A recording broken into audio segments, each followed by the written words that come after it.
One morning, the Fat Controller and his grandchildren came to see Toby. "Come on, Toby, we're all going to Seaside. We will ride in Henrietta." "Yes, sir," said Toby happily. They came to a small seaside station. Soon, the children were playing in the sand, building a splendid castle. The Fat Controller inspected it.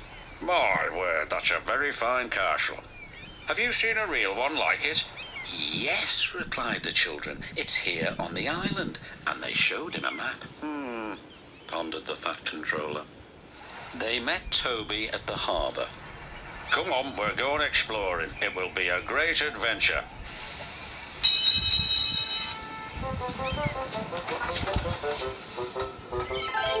Soon they were in the wildest part of the island.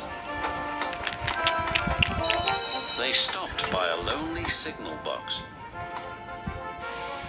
"Where might you be going then?" asked the signalman. "We're trying to find an old castle," replied the Fat Controller. "I know the place, sir," said the signalman. "There's a small junction not too far down the line. Just switch the points."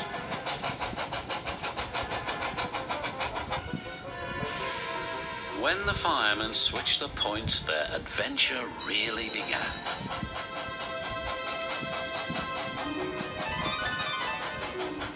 Toby pushed past branches and bushes till they came to another little junction. There they saw two old signs. One read "To the castle" and the other "To the mine." "We'll go to castle first."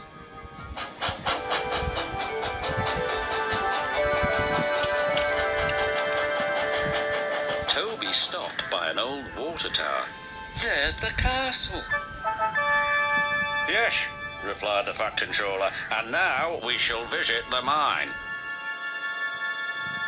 Once upon a time, the mine had been worked by the little engines and their lines were still in place. But now everything was very rusty and overgrown.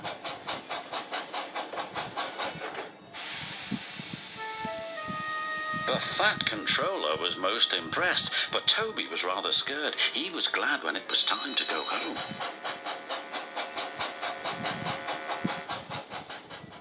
"I think the castle and the mine will make a very fine place for visitors, but it will take a lot of hard work first."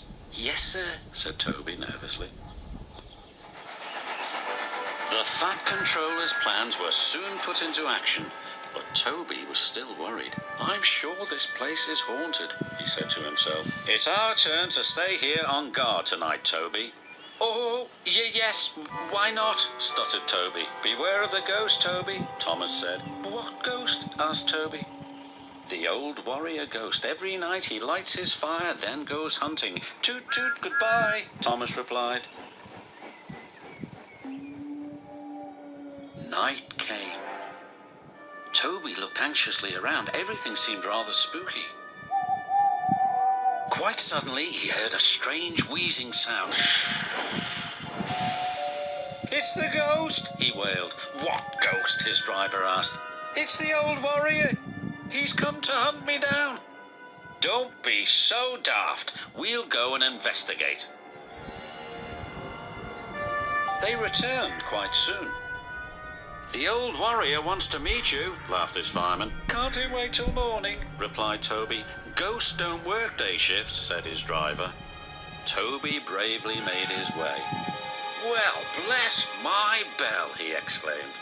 There in front of him was a little old engine. "This is your ghost, Toby," said the signalman. "His name's really Bertram, but we call him the old warrior because he's so brave." Bertram and Toby are now firm friends. They take the visitors to the splendid castle and the mine. If there are any ghosts here, they certainly help to make the place very happy.